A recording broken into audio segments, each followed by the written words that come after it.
හරි අපි channel එකත් එක්ක එකතුලා ඉන්නේ යාළුවෝ හැමෝම සාදරයෙන් පිළිගන්නවා අපෙන් අරගෙන තවත් වීඩියෝ එකක් එක්ක.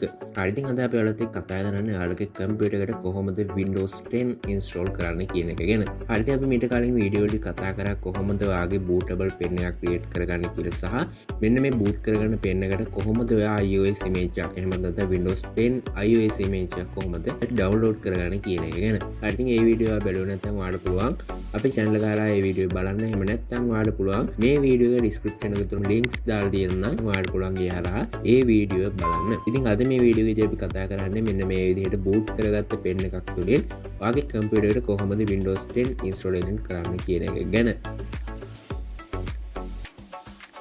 හරි ඉතින් ඔයාගේ කම්පියුටර් එකට Windows install කරන්න කලින් ඔයාගේ partition එක අනිවාර්යයෙන්ම හඳුනගෙන ඉන්න. ඉතින් ඔයාගේ කම්පියුටර් එකට Windows install කරනකොට ඔයාලට පුළුවන් C කියන partition එක විතරක් format කරලා මෙන්න මේ C කියන partition එක විතරක් ඔයාගේ Windows 10 කියන iOS image එක install කරන්න. ඉතින් ඔයාගේ කම්පියුටර් එකේ C හැර තවත් partition තියෙනවා නම් ඔයා අනිවාර්යයෙන්ම C කියන partition එකේ තියෙන ස්පේස් එක හඳුනා ගන්න. ඉතින් මෙන්න මේ ස්පේස් එක තමයි අපි Windows install කරනකොට format කරලා මෙන්න මේ partition එක තමයි අපි select කරලා Windows 10 install කරන්නේ. හරි ඉතින් මේ විදිහට මම Windows 10 installation කරන කම්පියුටර් එක තියාගෙන ඉන්නවා. ඉතින් මේකදී ඔයා ඉස්සෙල්ලම කරන්න ඕන ඔයාගේ boot menu එකට යන්න ඕන. එහෙමත් නැත්නම් ඔයාගේ BIOS වලට යන්න ඕන. හරි ඉතින් මේකදී ඔයාගේ කම්පියුටර් එක අනුව ඒ කියන්නේ ඔයාගේ කම්පියුටර් එකේ brand එක අනුව මෙන්න මේ BIOS setup වලට එන key එක එහෙම නැත්නම් keyboard එකේ press කරන්න ඕන key එක වෙනස් වෙනවා. ඉතින් ඔයාලට පුළුවන් internet එකේ ඉස්සර search කරලා බලන්න ඔයාගේ කම්පියුටර් එකේ model එක ගහලා එහෙමත් නැත්නම් ඔයාගේ කම්පියුටර් එකේ brand එක ගහලා කොහොමද ඔයාගේ කම්පියුටර් එකේ BIOS key එක කියලා. ඉතින් මගේ තියෙන Asus motherboard එකක්. ඉතින් මෙන්න මේකේදී ඔයාලට බලා ගන්න පුළුවන් delete key එක හරි එහෙම නැත්නම් F2 කියන බටන් එක තමයි BIOS setting වලට press කරන්න ඕන. ඉතින් මේක සමහර කම්පියුටර්ස් වල on කරනකොට බලා ගන්න පුළුවන්. ඉතින් ඔයාගේ කම්පියුටර් එකේ මේ BIOS key එක press කරලා BIOS වලට එන්න. හරි ඉතින් BIOS කියන setup එකට යන්න කලින් ඔයාගේ boot කරපු pen එක ඔයාගේ කම්පියුටර් එකට plug කරගෙන ඉන්න. හරි ඊට පස්සේ ඔයා කරන්න ඕන ඔයාගේ BIOS වලට යන එක. ඉතින් ඔයාලට පුළුවන් ඔයාගේ BIOS key එක use කරලා ඔයාගේ BIOS වලට එන්න. හරි ඉතින් මම මේ විදිහට මගේ කම්පියුටර් එකේ BIOS වලට ඇවිල්ලා තිනවා. ඉතින් ඔයාලට බලා ගන්න පුළුවන් මෙතන තියෙනවා පල්ලෙහිම boot priority කියලා section එකක්. මෙන්න මේක යටතේ තියෙනවා ඔයාගේ boot priority එක. ඉතින් මෙන්න මෙතනින් ඔයාලට පුළුවන් boot priority එක වෙනස් කරගන්න. එහෙම නැත්නම් ඔයාලට පුළුවන් මෙන්න මෙතන තියෙනවා boot menu කියලා බටන් එකක් මෙන්න මෙතන press කරන්න. එහෙම නැත්නම් ඔයාලට පුළුවන් ඔයාගේ keyboard එකේ F8 බටන් එක click කරන්න. එතකොටත් ඔයාලට බලා ගන්න පුළුවන් මෙන්න මේ විදිහට boot menu කියලා පොඩි dialog box එකක් ඇවිල්ලා තියෙනවා. ඉතින් ඔයාලට පුළුවන් මෙන්න මෙතනින් ඔයා boot කරගත්ත pen එක click කරන්න. click කරලා පස්සේ මේක automatic restart වෙනවා. ඉතින් මම මේ විදිහට මගේ bootable pen එකට click කරනවා. click කරලා පස්සේ මේ විදිහට මේක restart වෙනවා. ඉතින් මෙතනින් ඔයාලට බලා ගන්න පුළුවන් Windows boot manager කියලා dialog box එකක් ඇවිල්ලා තියෙනවා. ඉතින් මෙතනින් ඔයාලට බලා ගන්න පුළුවන් Windows 10 setup 64 bit කියලා තියෙනවා. ඉතින් ඔයා මේක මේ විදිහටම enter කරගන්න. ඉතින් ඔයාලට අපේ Windows image එක download කරන වීඩියෝ එකේදී බලා ගන්න පුළුවන් මෙන්න මේ 64 bit සහ 32 bit කියන එක ගැන අපි කතා කරලා තියෙනවා.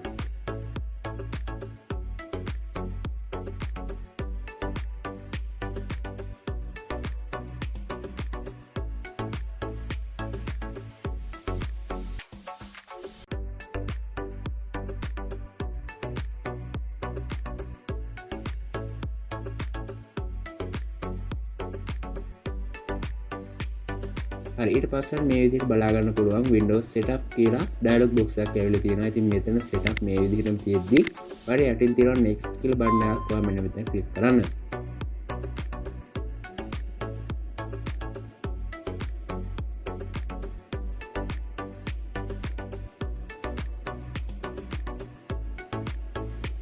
හරි ඊට පස්සේ බලා ගන්න පුළුවන් මේ විදිහට install now කියලා බටන් එකක් තියෙනවා. ඔයා මෙන්න මෙතන click කරන්න Windows install කරන්න. ඉතින් ඊට පස්සේ බලා ගන්න පුළුවන් මේ විදිහට setup is started කියලා වැටලා තියෙනවා. ඊට පස්සේ මේ විදිහට අහනවා ඔයා ගාව Windows activation key එකක් තියෙනවද කියලා. ඉතින් මම මේ install කරනකොට මම ගාව Windows key එකක් නැහැ. ඉතින් ඔයා ගාවත් Windows key එකක් තියෙනවා නම් ඔයාලට පුළුවන් මෙතන enter කරගන්න. එහෙම නැත්නම් ඔයාලට පුළුවන් මෙතන යටින් තියෙනවා I don't have product key කියලා. ඔයා මෙන්න මෙතන click කරන්න. click කරලා පස්සේ මේ විදිහට බලා ගන්න පුළුවන් Windows 10 වල edition ටිකක් තියෙනවා. ඉතින් ඔයාලට පුළුවන් මෙතනින් Windows 10 Pro කියන තැනට මේක click කරලා මෙතන යටින් තියෙන next කියලා බටන් එක ඔයා මෙතන ක්ලික් කරගන්න.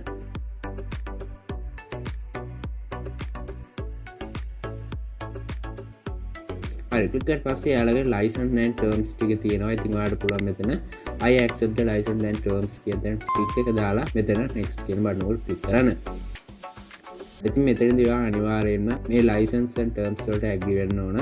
එහෙම නැත්නම් ඔයාලට ඔයාගේ computer එකට Windows install කිරීමේ හැකියාවක් ලැබෙන්නේ නැහැ. හරි ඊට පස්සේ මේ විදිහට බලා ගන්න පුළුවන් තවත් window එකක් තියෙනවා. ඉතින් මෙතනදී ඔයාලට බලා ගන්න පුළුවන් option දෙකක් දීලා තියෙනවා මෙන්න මේ Windows install කරන්න. ඉතින් ඔයාලට උඩින් තියෙන upgrade කියලා. ඉතින් මෙතනින් ඔයාලට වෙන්නේ ඔයාගේ Windows වල setting මේ විදිහටම තියෙද්දි ඔයාගේ Windows විතරක් upgrade වෙන එක. හරිට පස්සට යටින් තියෙනවා කස්ටම් කියලා. මෙන්න මෙතනදී තමයි ඔයාගේ කම්පියුටර් එකට අලුතින්ම Windows installation එකක් සිද්ධ වෙන්නේ. ඉතින් අපි මේ කම්පියුටර් එකට අලුතින්ම Windows install කරන හින්දා මෙතන යටින් තියෙන කස්ටම් කියන section එක උඩ මම මේ විදිහට ක්ලික් කරගන්නවා. හරි ඊට පස්සේ මේ විදිහට dialog box එකක් බලා ගන්න පුළුවන්. ඉතින් මෙතනදී තමයි ඔයා වඩාත් සැලකිලිමත් වෙන්න ඕන. ඉතින් මෙතන මගේ තියෙන SSD එකක් විතරයි. මෙන්න මේ හින්දා මට පෙන්වන්නේ මෙතන partition 3ක් විතරයි. ඉතින් ඔයා Windows install කරන්නේ hard disk එකකට නම් ඔයාගේ hard disk එකේ partition ටික මෙන්න මෙතනින් ඔයාලට බලා ගන්න පුළුවන්. ඉතින් ඔයා අනිවාර්යයෙන්ම C කියන partition එක තෝරගන්න ඕනේ. ඉතින් මේක තෝරගන්න පුළුවන් වෙන්නේ ඔයාගේ C කියන partition එකේ තියෙන space එක අනුව.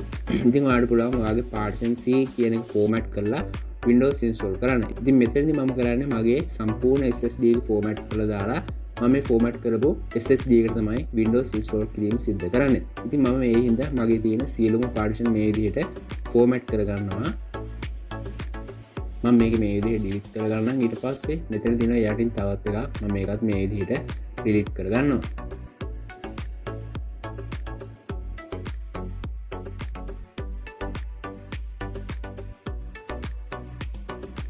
ඊට පස්සේ මම මේ විදිහට මේකේ setting ටික හදා ගන්නවා. ඊට පස්සේ මම වගේ SSD එක මේ විදිහට select කරලා යටින් තියෙන next කියලා බටන් එක මම මෙතන click කරගන්නවා.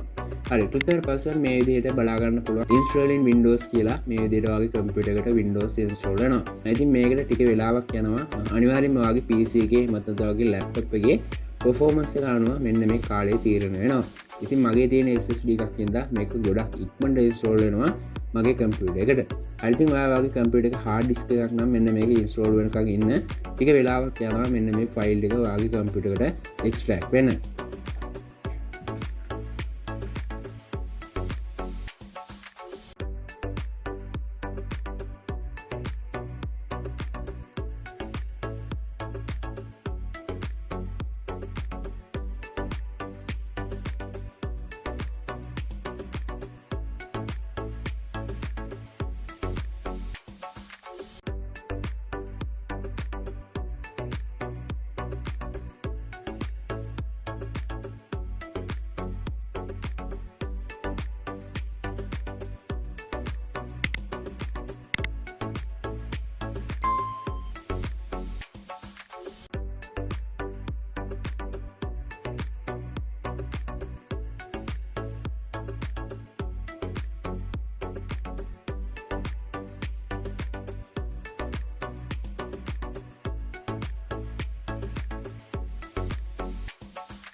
හරි ඉතින් මේ process එක වුණාට පස්සේ ඔයාගේ computer එක අනිවාර්යයෙන්ම restart වෙයි.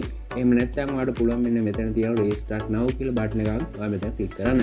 ඉතින් ඔයා මේක click කරේ නැතත් තප්පර 10කින් පස්සේ ඔයාගේ computer restart වෙනවා.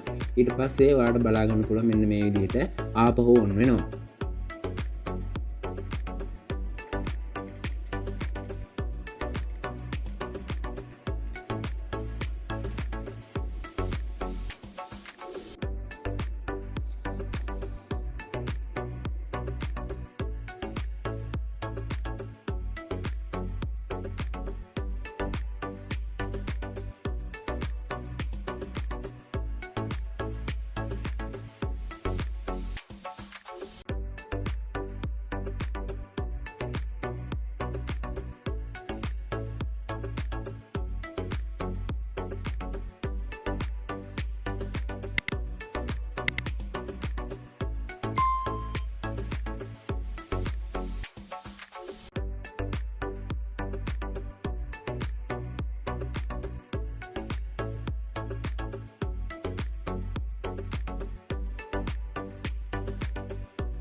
ඉතින් ඔයාලා ටික වෙලාවක් ඉන්න ඊට පස්සේ ඔයාලට බලා ගන්න පුළුවන් ඔයාගේ කම්පියුටර් එකට බේසික් සෙටින් ටික හදා ගන්න වෙනවා. ඉතින් මෙතනින් ඔයාලට පුළුවන් United Disk කියලා මේ විදිහටම ඔයාලට පුළුවන් මෙතන years කියන තැන ක්ලික් කරන්න. ක්ලික් කරලා පස්සේ ඔයාලට පුළුවන් next stage එකට යන්න. හරි ඊට පස්සේ ඔයාගෙන් අහනවා ඔයාගේ keyboard layout එක මොකක්ද කියලා. ඉතින් මම මේක මේ විදිහටම default තියෙද්දි මෙතන years කියන තැන ක්ලික් කරගන්නවා. හරි ඊට පස්සේ ඔයාගෙන් second keyboard layout එකක් ගැන අහනවා. ඉතින් ඔයාලට වෙනත් keyboard layout එකක් තියෙනවා නම් මෙතන add layout කියන තැනින් මේ layout එක add කරගන්න පුළුවන්. එහෙම නැත්නම් ඔයාලට පුළුවන් මෙතන skip කියන බටන් උඩ click කරගන්න. හරි ඊට පස්සේ ඔයාගෙන් අහනවා connection එකක් තියෙනවද කියලා. ඉතින් මම මේ වෙලාවේ internet connection එකක් මේකට connect කරන්න යන්නේ නැහැ. මම මෙතන තියෙනවා I don't have internet කියලා මම මෙතන click කරගන්නවා. හරි ඊට පස්සේ ඔයාලට පුළුවන් මෙතනින් තියෙනවා continue with limited setup කියලා. මම මෙන්න මෙතන click කරනවා. ඉතින් ඔයාලට පුළුවන් ඔයාගේ internet connection එකක් තියෙනවා නම් ඔයාගේ internet connection එක මේකට add කරලා ඔයාලට පුළුවන් මේක setting ටික හදා ගන්න. ඉතින් මම මේ විදිහට මෙතන click කරගන්නවා. click කරලා පස්සේ ඔයාලට පුළුවන් මෙතන ඔයාගේ PC එකට name එකක් type කරගන්න. ඉතින් මට අවශ්‍ය විදිහට මෙතන name එකක් type කරගන්නවා. ඊට පස්සේ මම මෙතන next කියලා බටන් එකක් මම මෙතන click කරගන්නවා.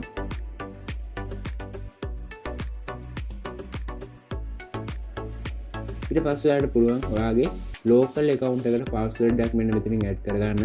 ඉතින් ඔයාලා දැකලා ඇති ගොඩක් computers වල on කරනකොට password එකක් ඉල්ලනවා. මෙන්න මේ password එක තමයි ඔයා මෙන්න මෙතනට ලබා දෙන්න ඕනේ. ඉතින් මම මේ වෙලාවේ password එකක් ලබා දෙන්න යන්නේ නැහැ. next කියලා බටන් එකක් මම මෙතන click කරනවා.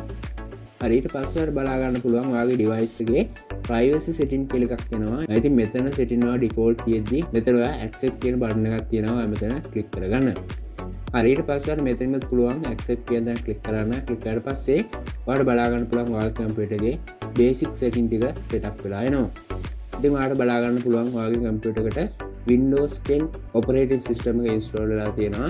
ඉතින් ඔයාලට මේ විදිහට පුළුවන් ඔයාගේ computer එකට Windows install කරගන්න. ඉතින් මේ Windows install වුණාට පස්සේ ඔයා කරන්න ඕන ඔයාගේ computer එකට ගැලපෙන drivers ටික මේකට install කරගන්න එක. ඉතින් මේ drivers කියලා කියන්නේ ඔයාගේ computer එකේ තියෙන hardware සහ software අතර සම්බන්ධතාවය ඇති කරන data අපි කියනවා drivers කියලා. ඉතින් ඔයාගේ computer එකේ තියෙන hardware සහ software smoothly වැඩ කරන්න නම් ඔයාගේ කම්පියුටර් එකට අවශ්‍ය කරන drivers ටික අනිවාර්යයෙන්ම install කරන්න ඕන. ඉතින් මෙන්න මේ drivers install කරන්න ගොඩක් වෙලාවට ඔයාලට පුළුවන් softwares use කරන්න. මෙන්න මේ හරහා ඔයාලට පුළුවන් automatic ඒ කියන්නේ ඔයාගේ කම්පියුටර් එකට ගැලපෙනම drivers ටික search කරලා ඔයාගේ කම්පියුටර් එකට automatic install කරගන්න. ඉතින් එහෙම නැත්නම් ඔයාලට පුළුවන් ඔයාගේ කම්පියුටර් එකට අවශ්‍ය කරන drivers එක එක install කරන්න. ඉතින් මෙන්න මේ drivers කොහොමද ඔයාලගේ කම්පියුටර් එකට install කරගන්නේ කියන එක ගැන අපි ඊළඟ වීඩියෝ එකේදී අනිවාර්යයෙන්ම ඔයාලට අරගෙන එනවා. ඉතින් අපේ channel එකත් එක්ක දිගටම රැඳී සිටින්න. අපේ අලුත් වීඩියෝ එකේ නැවතත් හමුවුතුරු ඔයාලට සුබ දවසක්.